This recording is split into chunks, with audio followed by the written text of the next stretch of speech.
Passo número 2. Em direção à riqueza. Fé e confiança. Fé dirigida torna todo o pensamento palpitante de poder. Você pode erguer-se a alturas ilimitadas, impelido pela força ascendente de sua poderosa e nova autoconfiança. A fé é o químico-chefe da mente. Quando a fé se une ao pensamento, o subconsciente apanha imediatamente a vibração, traduzindo o seu equivalente espiritual e transmitindo-a à inteligência infinita, como no caso da oração. As emoções da fé, do amor e do sexo são as mais poderosas de todas as principais emoções positivas. Quando as três se unem, tem o efeito de colorir o pensamento de tal maneira que alcança instantaneamente o subconsciente, onde se transforma em seu equivalente espiritual, única forma que induz a reação da inteligência infinita. A fé aguarda que você a encontre. Segue-se agora uma declaração que lhe dará melhor compreensão da importância que o princípio da autossugestão assume na transformação do desejo em seu equivalente físico ou monetário.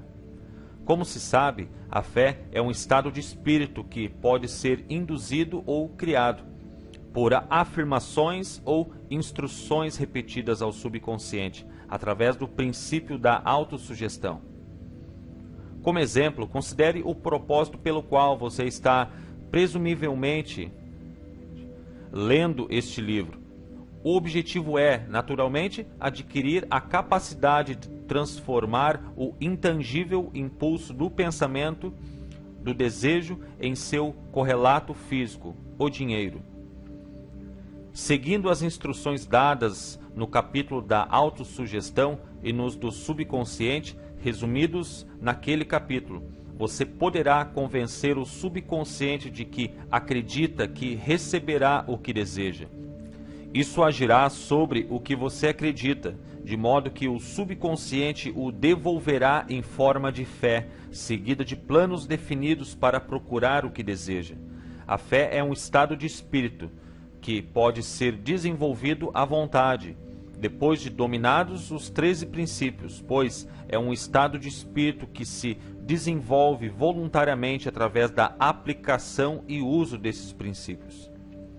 A repetição da afirmação de ordens ao subconsciente é o único método conhecido de desenvolvimento voluntário da emoção da fé. Talvez o sentido se torne mais claro através da seguinte explicação, quanto à maneira dos homens se tornarem às vezes criminosos. Nas palavras de famosos criminologistas, quando o homem entra em contato pela primeira vez com um crime, tem-lhe horror.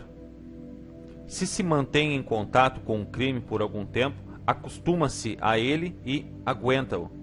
Se ficar muito tempo em contato com um crime, acaba abraçando-o e se torna influenciado por ele. Isso equivale a dizer que qualquer impulso do pensamento que se transmite repetidamente ao subconsciente é afinal aceito e operado pelo subconsciente, que começa a traduzir o impulso para seu equivalente físico, pelo processo mais prático que pode obter. Ligado a isso, considere novamente a declaração. Todos os pensamentos emocionalizados aos quais se deu o sentimento e misturados à fé começam imediatamente a traduzir-se em seu equivalente físico ou cópia. As emoções ou a parte de sentimento dos pensamentos são os fatores que dão a esses vitalidade, vida e ação.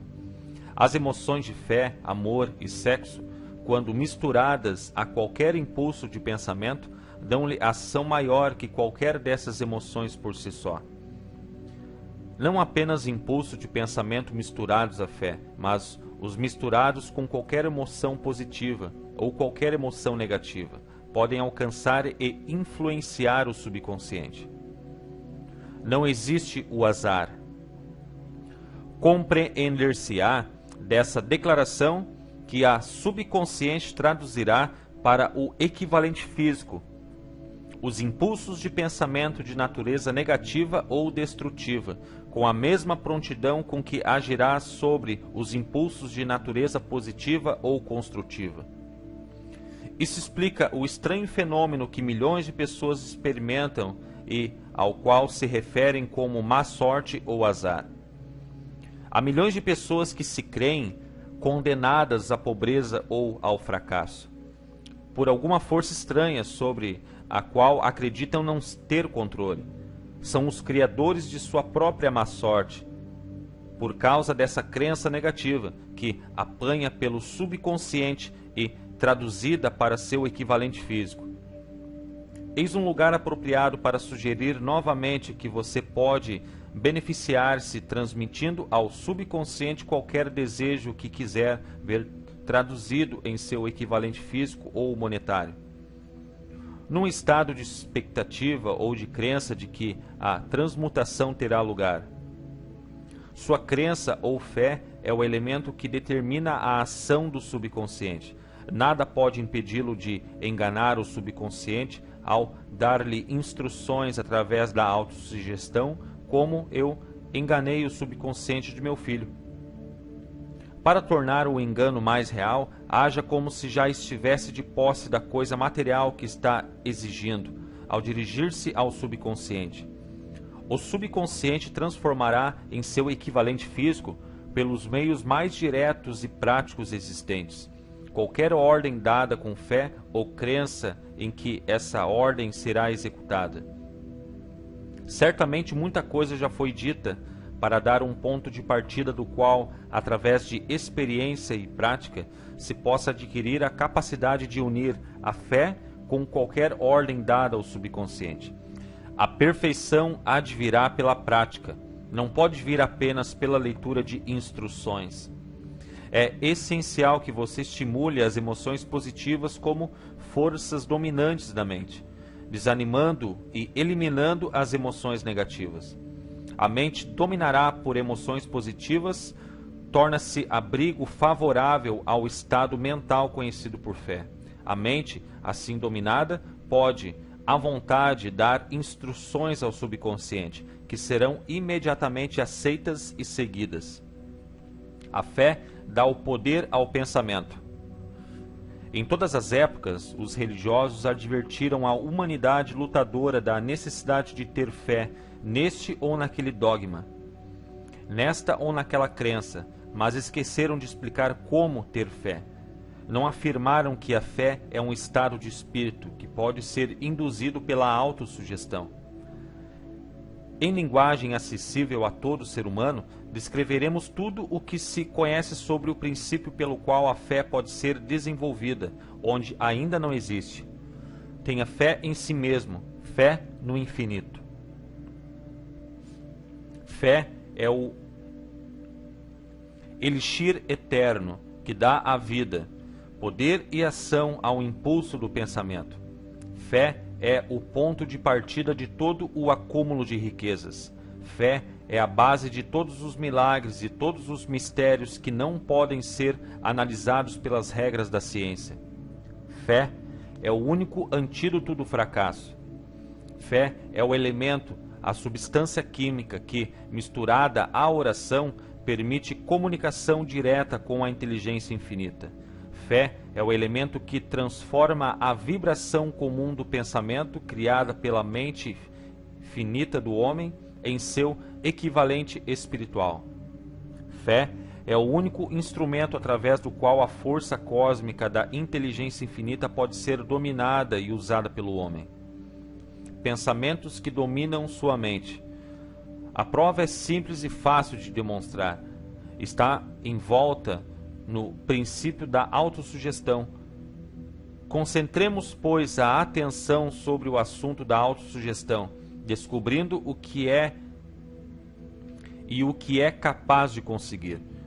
É fato subjamente conhecido que se chega a acreditar o que quer que a gente repita a si mesmo, seja a afirmação verdadeira ou falsa. Se o homem repetir sempre a mentira, acabam por aceitá-la como verdade. Além disso, acreditará tratar-se da verdade.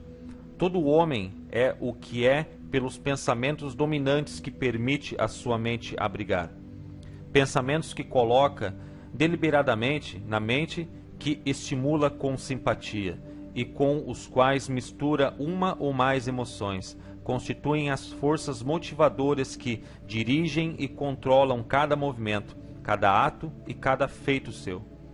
Pensamentos misturados a qualquer dos sentimentos emotivos constituem força magnética que atrai outros pensamentos similares ou com ele relacionados. O pensamento assim magnetizado de emoção pode ser comparado à semente que, plantada em solo fértil, germina, cresce e se multiplica muitas e muitas vezes, até que a semente original se toma incontáveis milhões de sementes da mesma espécie.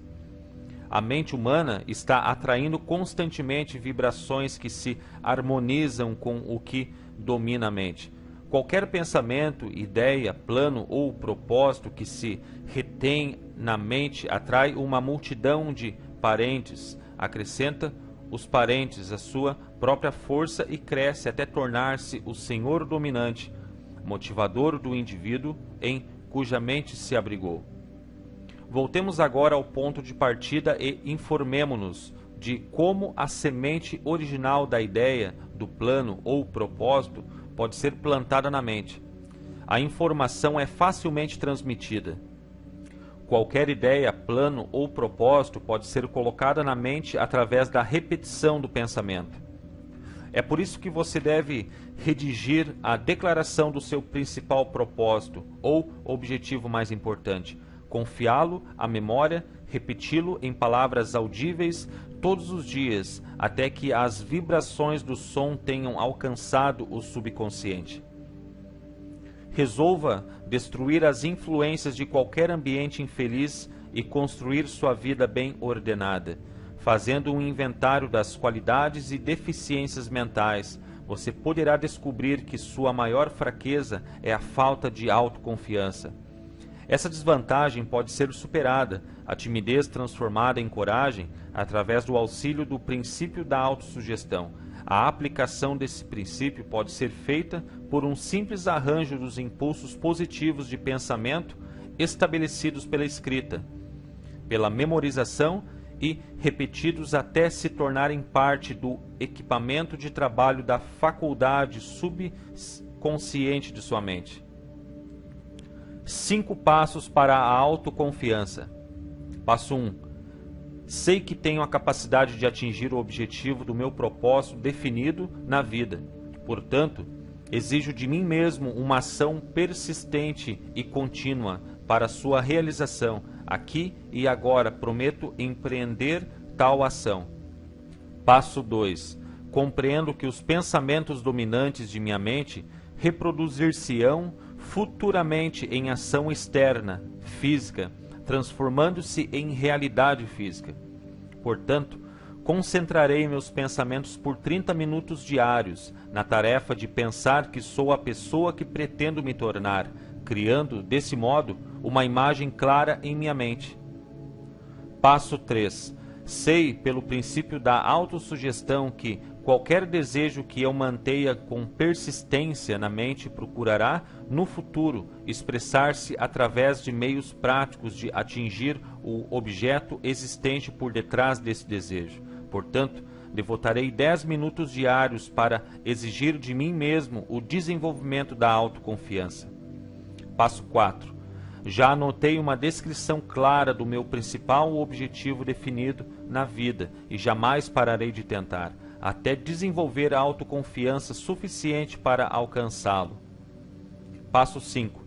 Compreendo perfeitamente que nenhuma riqueza ou posição pode durar muito sem ter sido construída sobre verdades e justiça.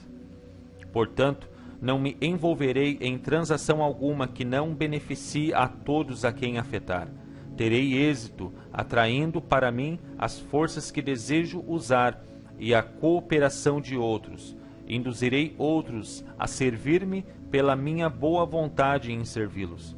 Eliminarei o ódio, a inveja, o egoísmo e o cinismo, cultivando amor pela humanidade. pois sei que uma atitude negativa para com os outros nunca me trará sucesso. Farei com que os outros acreditem em mim, porque eu acredito neles e em mim mesmo. Assinarei essa fórmula, recomendá-la à memória, repetindo-a uma vez por dia, em voz alta, com fé integral de que influenciará gradualmente meus pensamentos e ações, de modo a tornar-me uma pessoa autoconfiante e bem-sucedida. Por detrás dessa fórmula existe uma lei natural que até hoje ninguém conseguiu explicar. O nome dessa lei tem pouca importância, o que importa a respeito dela é que funciona, para a glória e sucesso da humanidade. Se for usada de maneira construtiva, se porém usada de maneira destrutiva, destruirá com a mesma facilidade. Nessa afirmação está uma verdade muito significativa, ou seja, aqueles que fracassam e terminam a vida na pobreza, infelicidade e desespero, fazem-no por causa da aplicação negativa do princípio da autossugestão. Pode-se encontrar a causa no fato de que todos os impulsos do pensamento têm tendência a refugiar-se em seu equivalente físico. Você pode chegar ao desastre pelo pensamento.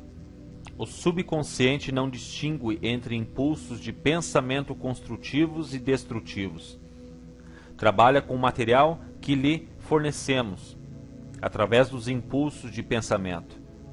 O subconsciente traduz em realidade o pensamento atormentado de medo com a mesma presteza que usará em traduzir em realidade o pensamento impulsionado pela coragem ou pela fé.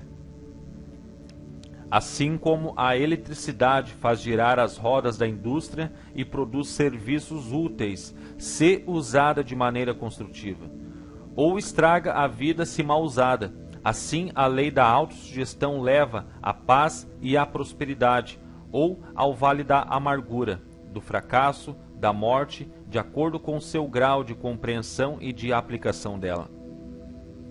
Se você encher a mente de temor, dúvida e descrença na sua capacidade de estabelecer um elo e usar as forças da inteligência infinita, a lei da autossugestão tomará tal espírito de descrença e usá-lo-á como padrão pelo qual o subconsciente se traduzirá em seu equivalente físico. Tal qual o vento que leva um navio para leste, outro para oeste, a lei da autossugestão irá erguê-lo ou derrubá-lo, de acordo com a maneira pela qual você arrumar as velas do pensamento. A lei da autossugestão, através da qual qualquer pessoa pode ascender a altitudes de realização que surpreendem a imaginação, está bem descrita nos versos seguintes. Se você pensa que foi derrotado, foi derrotado. Se você pensa que não ousa, não ousa. Se você gosta de ganhar, mas pensa que não pode, é quase certo não poder. Se você pensa que perderá, está perdido. Pois, fora do mundo percebemos que o sucesso começa com a vontade de alguém. Tudo está no estado da mente. Se você pensa que foi sobrepujado, foi sobrepujado. É preciso que pense em altos termos para se elevar. É preciso que esteja seguro de si antes de poder ganhar um prêmio. As batalhas da vida não são sempre vencidas pelo homem mais forte ou mais veloz. Mas, cedo ou tarde, o homem que vence é o homem que pensa que pode vencer.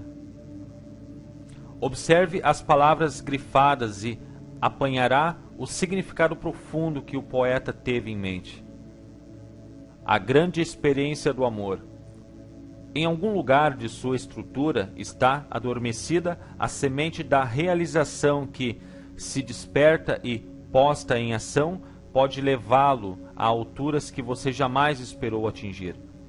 Assim como o mestre da música pode fazer com que as mais lindas melodias jorrem das cordas de um violino, Assim, você pode despertar o gênio adormecido em seu cérebro e fazer com que ele conduza para o alto, para qualquer objetivo que possa desejar alcançar.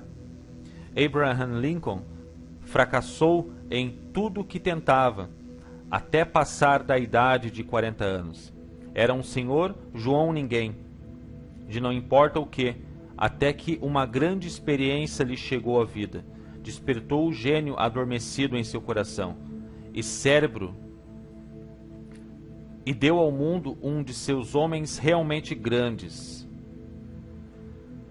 Essa experiência se misturou às emoções da tristeza e do amor. Veio-lhe através de Anne Rutledge, a única mulher que amou de verdade.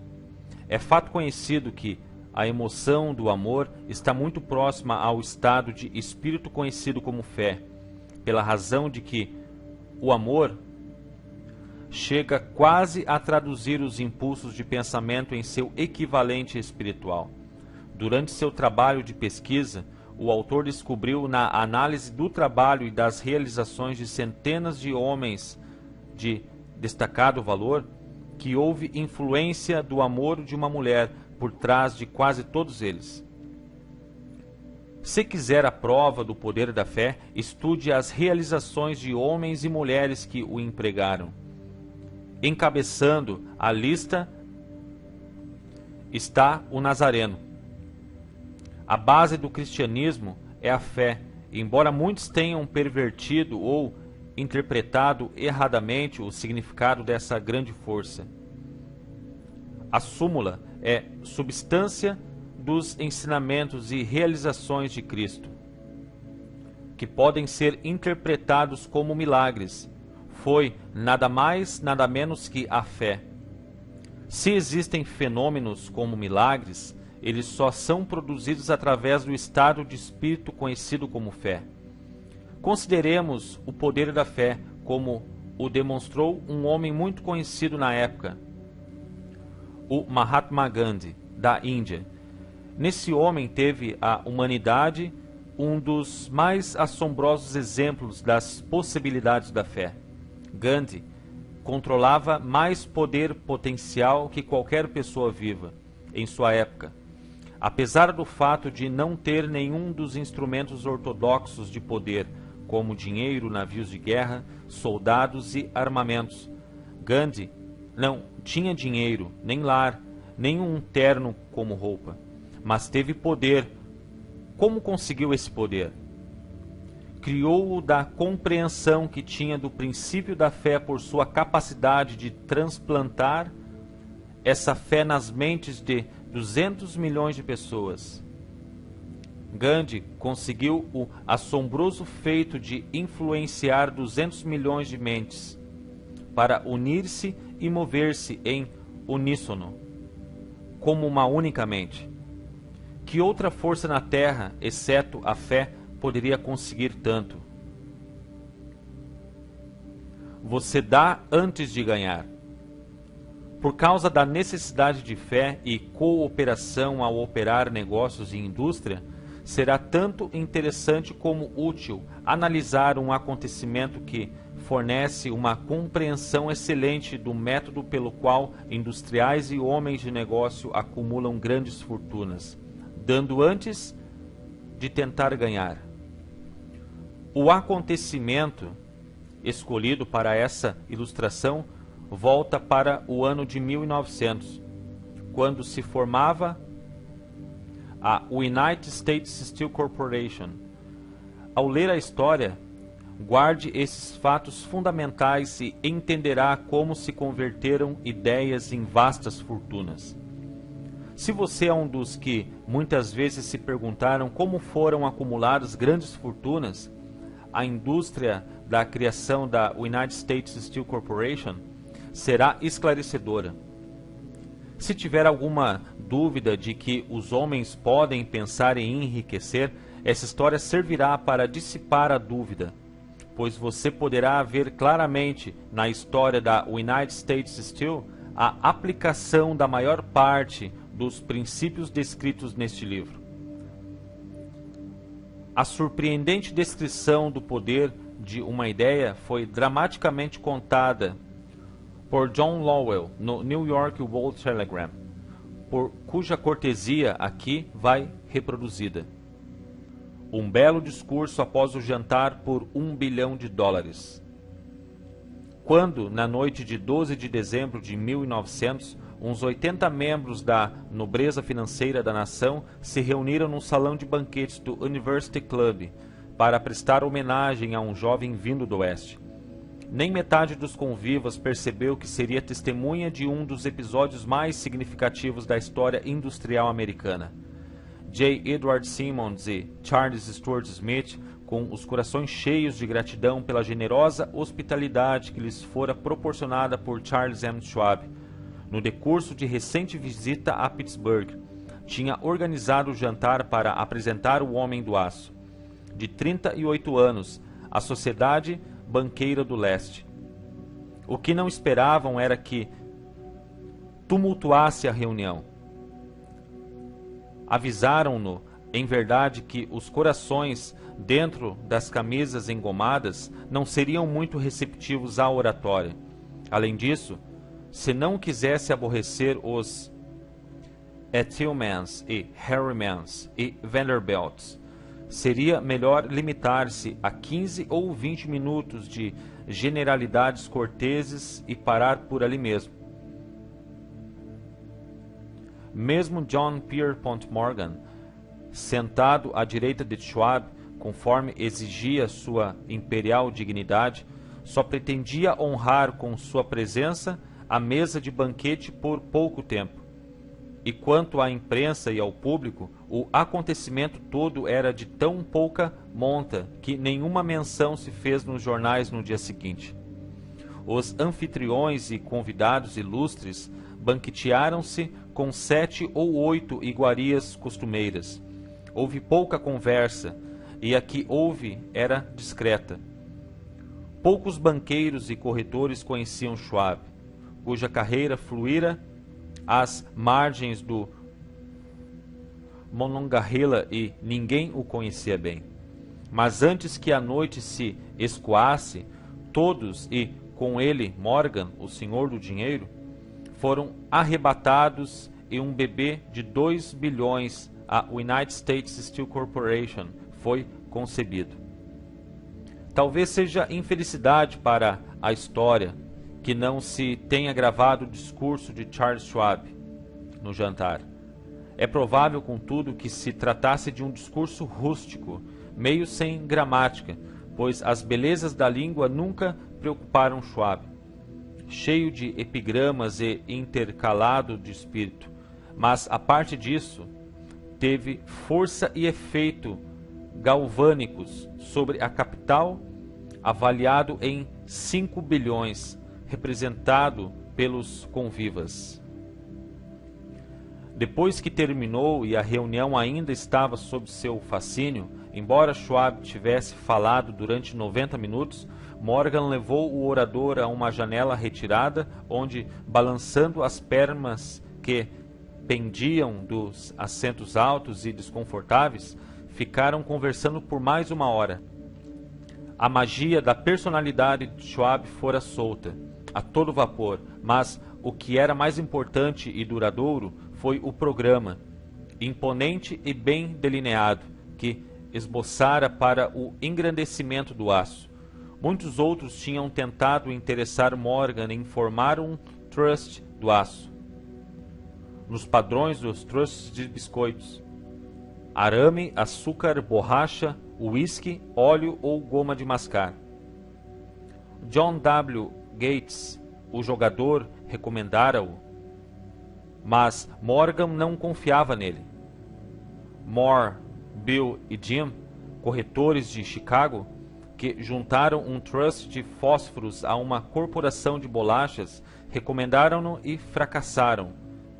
Albert H. Gary, o advogado rural bonachão, quis fomentá-lo, mas não era bastante grande para impressionar.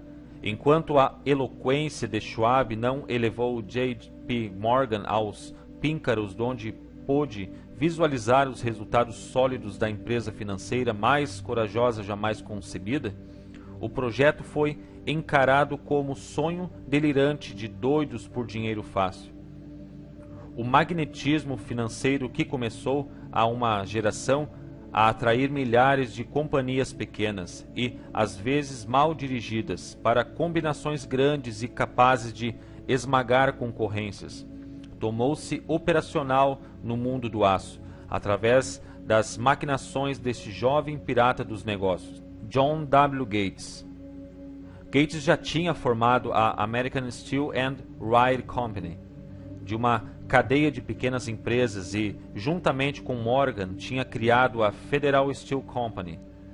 Entretanto, ao lado do gigantesco trust vertical de Andrew Carnegie, pertencente ao e operado por 53 sócios, as outras combinações eram ninharia. Podiam associar-se à vontade, mas o grupo todo não chegava aos pés da organização Carnegie e Morgan sabia disso.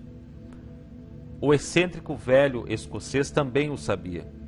Das magníficas alturas do castelo de Skyball, observava a princípio achando divertido, depois com ressentimento, as tentativas das companhias menores de Morgan atrapalharem seus negócios. Quando as tentativas se tornaram ousadas demais, o gênio de Carnegie manifestou-se pela raiva e vingança. Resolveu duplicar todas as fábricas que seus rivais possuíam. Até então não estivera interessado em arames, canos, argolas ou folhas. Ao contrário, contentava-se em vender a essas companhias o aço bruto de que precisavam e em deixar que o moldassem da forma que quisessem. Agora, tendo Schwab como seu tenente principal e capaz, planejava encostar os inimigos à parede. Foi assim que, no discurso de Charles M. Schwab, Morgan viu a resposta ao problema da sociedade. Um trust seria um pudim de ameixas, como o disse um escritor, sem as ameixas. O discurso de Schwab na noite de 12 de dezembro de 1900 trazia em si a sugestão, embora não a promessa, de que a imensa empresa Carnegie seria trazida para debaixo da tenda de Morgan. Falou no futuro do mundo para o aço, da reorganização para a eficiência, da especialização, da união de fábricas fracassadas e concentração do esforço nas propriedades florescentes, das economias do tráfico de minério, economias nos departamentos superiores e administrativos, da conquista de mercados estrangeiros. Mais ainda, disse aos piratas entre eles, onde se achavam os erros de sua habitual pirataria. O propósito deles, sugeriu ele, fora criar monopólios, elevar preços e dos privilégios extrair gordos dividendos. Schwab condenou o sistema com sua maneira mais veemente. A falta de visão de tal política, disse ele aos ouvintes, estava no fato de que restringia o mercado numa época em que tudo gritava por expansão. Baixando o custo do aço, argumentava ele, criar-se-ia um mercado em constante expansão. Encontrar-se-iam mais utilidades para o aço e boa parte do comércio mundial poderia ser conquistada. Na realidade, embora não o soubesse, Schwab era o apóstolo da moderna produção em massa. Assim terminou o jantar no University Club, Morgan foi para casa para pensar sobre as róseas predições de Schwab. Esse voltou a Pittsburgh para dirigir o comércio do aço de W. Andrew Carnegie, enquanto Gary e os outros voltavam para seus teletipos, para divertir-se, antecipando o passo seguinte. Não tardou muito, Morgan levou mais ou menos uma semana para digerir a iguaria de razões que Schwab colocara diante dele. Ao assegurar-se de que não causaria nenhuma indigestão financeira, mandou buscar Schwab e achou-o um tanto reservado. Carnegie disse: Schwab, não iria gostar de saber que seu presidente da companhia de confiança flertara com o imperador de Wall Street. A rua sobre a qual Carnegie resolvera nunca se aventurar, John W. Gates sugeriu então, como intermediário, que se acontecesse de Schwab estar no Hotel Bellevue, em Filadélfia, poderia acontecer de também lá estar J.P. Morgan quando Schwab chegou. Entretanto, Morgan estava inconvenientemente doente em sua casa de Nova York. Diante do convite premente de Morgan, Schwab foi para Nova York, apresentando-se à porta da biblioteca do financista. Certos historiadores de economia professaram a crença de que, do começo ao fim do drama, o palco fora arranjado por Andrew Carnegie. O jantar para Schwab e o Rei do Dinheiro teriam sido planejados pelo astuto escocês.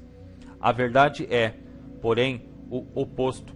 Quando Schwab foi chamado para consumar o negócio, não sabia sequer se o pequeno patrão, como chamavam Andrew, iria ao menos ouvir a oferta de vender, especialmente a um grupo de homens aos quais Andrew encarava como pouco dotados de santidade. Mas Schwab levou consigo para a conferência escritos de próprio punho, 6 páginas de números perfeitamente nítidos que representavam em sua mente o valor físico e a capacidade de ganho de cada uma das companhias que considerava como estrela essencial no novo firmamento do metal. 4 homens ponderaram os números toda a noite. O principal, é claro, era Morgan, firme em sua crença no direito divino do dinheiro. Com ele estava seu aristocrático sócio, Robert Bacon, homem culto e cavalheiro. O terceiro era John W. Gates, que Morgan desprezava como sendo jogador e apenas usava como instrumento. O quarto era Schwab, que conhecia mais sobre os processos de fabricar e vender aço que qualquer grupo de homens vivos na época. Nessa conferência não se discutiram os seus números. Se dissesse que tal companhia valia tanto, então era este seu valor e não mais. Insistia também em incluir na sociedade apenas as empresas que designava. Concebera uma corporação em que não haveria duplicação, nem mesmo para satisfazer a ambição de amigos que queriam descarregar suas companhias nos ombros largos de Morgan. Quando amanheceu, Morgan levantou-se e endireitou as costas. Só ficou uma pergunta. Acha que poderá persuadir Andrew Carnegie a vender? Indagou. Posso tentar, respondeu Schwab. Se conseguir que ele venda, encarregar-me-ei da questão, concluiu Morgan. Até ali tudo bem, mas será que Carnegie iria vender? Quanto iria pedir? Schwab pensou em 320 milhões de dólares. Como exigiria o pagamento? Em forma de ações comuns ou preferenciais? De bônus, em dinheiro? Ninguém poderia levantar sequer 1/3 de $1 bilhão em dinheiro. Houve uma partida de golfe em janeiro nos campos gelados de St. Andrews, em Westchester, com Andrew todo enrolado em suéteres e Charlie conversando animadamente, como de costume, para estimulá-lo. Mas não se pronunciou uma palavra sobre negócios enquanto os dois não se sentaram no calor agradável da casa de Carnegie, próxima dali. Então, com a mesma persuasão que hipnotizara 80 milionários no University Club, Schwab despejou as brilhantes promessas de aposentadoria com todo o conforto de milhões inenarráveis para satisfazer os caprichos sociais do ancião. Carnegie capitulou, escreveu um número num pedaço de papel, estendeu-o a Schwab e disse: "Está bem, venderemos por esta quantia." O número era aproximadamente 400 milhões de dólares. composto dos 320 milhões de dólares mencionados por Schwab como número básico e somando-lhe 80 milhões de dólares, que representavam o valor do capital aumentado nos 2 anos anteriores. Mais tarde, no convés de um transatlântico, o escocês disse tristemente a Morgan: quisera ter-lhe pedido 100 milhões de dólares a mais. Se os tivesse pedido, teria recebido, assegurou-lhe Morgan alegremente. Houve alvoroço, é claro. Um correspondente britânico telegrafou que o mundo de aço estrangeiro estava chocado pela gigantesca sociedade. O presidente Hadley de Vale declarou que, a não ser que os trusts fossem regulamentados, o país poderia esperar um imperador em Washington nos próximos 25 anos. Mas Keane, o hábil manipulador de ações, começou a trabalhar empurrando as novas ações para o público, com tal vigor que todo o excesso, calculado por alguns em quase 600 milhões de dólares, foi absorvido num relance. Assim, Carnegie teve os seus milhões, a corporação de Morgan teve 62 milhões de dólares por seu trabalho, e os rapazes de Gates a Gary tiveram seus milhões. Schwab, de 38 anos, teve sua recompensa. Foi feito presidente da nova companhia, ficando no poder até 1930. As riquezas começam dentro do homem. A história dramática do grande negócio que você acabou de ler é um exemplo perfeito do método pelo qual o desejo pode ser transformado em seu equivalente físico. Essa organização gigantesca fora criada na mente de um só homem. O plano pelo qual as fábricas de aço davam estabilidade financeira à organização fora criado na mente do mesmo homem. Sua fé, seu desejo, sua imaginação e sua persistência foram os verdadeiros ingredientes que entraram na United States Steel. As fábricas de aço e equipamento mecânico adquiridos pela companhia, depois de assegurada sua existência legal, foram incidentais. Mas uma análise cuidadosa revela o fato de que o valor estimativo das propriedades adquiridas pela companhia aumentou em aproximadamente 600 milhões de dólares, pela simples transação que as uniu sob uma única direção. Em outras palavras, a ideia de Charles M. Schwab, mais a fé com que a transmitiu à mente de J.P. Morgan e a dos outros, foi negociada por um lucro de aproximadamente 600 milhões de dólares. Não é uma soma insignificante por uma única ideia? A United States Steel Corporation prosperou e se tornou uma das mais ricas e poderosas companhias da América, empregando milhares de pessoas, desenvolvendo novos usos para o aço, abrindo novos mercados e provando, assim, que os 600 milhões de dólares em lucros que a ideia de Schwab produziu foram merecidos. A riqueza começa em forma de pensamento.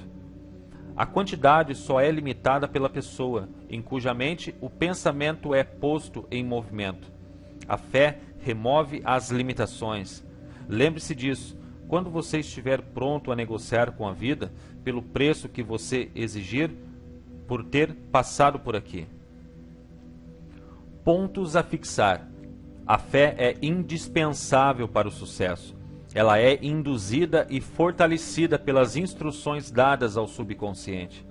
Eis 5 passos para a autoconfiança, todos eles facilmente ao seu real alcance. Você sabe agora como se atirar ao desastre, pelo pensamento, ou como obter vitória e felicidade, como resultado das mesmas circunstâncias. Homens como Lincoln e Gandhi mostraram-nos como pensamentos podem ter magnetismo, o que atrai pensamentos correlatos e faz com que milhares de mentes trabalhem como uma só. É essencial dar antes de ganhar. Homens ricos tiveram de aprendê-lo antes de um negócio ilegal se transformar em negócio que trabalha com e para o público, sem deixar de ser lucrativo. Tanto a pobreza como a riqueza são produtos da fé.